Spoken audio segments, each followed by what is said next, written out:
Foi antes mesmo dos nazistas na Alemanha. O Brasil já tinha campos de concentração onde mais de 73 mil pessoas foram aprisionadas. Os nordestinos, vítimas da seca, da fome, das doenças, eram isolados nos chamados currais do governo, construídos em 1915 e em 1932 no Ceará.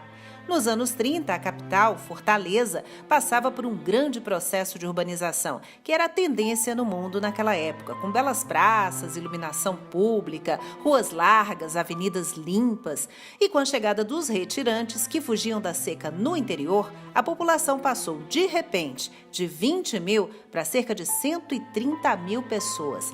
Aí, os moradores mais ricos reclamaram que aquela gente faminta, suja, maltrapilha, estava enfeiando a cidade. E eles tinham medo também de invasões e de saques, como os que já tinham ocorrido no passado. Então, era preciso mandar logo aqueles mendigos para bem longe. Em 1915, por exemplo, uma primeira experiência para isolar essas famílias de sertanejos numa área chamada Alagadiço, em Fortaleza, foi mencionada no livro O 15, da escritora cearense Raquel de Queiroz. Mais tarde, outros 6 campos de concentração seriam construídos, a maioria no interior do estado, bem longe da capital, ao redor das cidades de Crato, Cariús, Quixeramobim, Quixadá, Ipu e Senador Pompeu. Algumas ruínas desses alojamentos ainda podem ser vistas. As condições eram desumanas. As epidemias como cólera se espalhavam rapidamente entre os retirantes amontoados, cercados e vigiados por soldados, sem permissão para sair. Eles eram vestidos com panos de saco, alimentados uma vez por dia com ração à base de carne seca, farinha e rapadura, porque a carne de primeira mesmo era desviada, roubada e vendida antes de chegar até eles. As denúncias eram contra os encarregados, as lideranças políticas da região.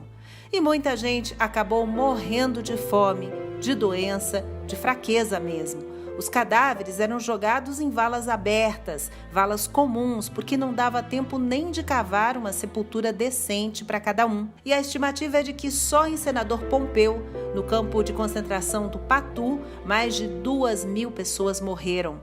Até hoje, uma caminhada dos moradores do município homenageia essas vítimas do flagelo uma vez por ano. A estiagem no Nordeste é periódica. Ela sempre volta para assustar o povo. No Ceará, é especialmente cruel.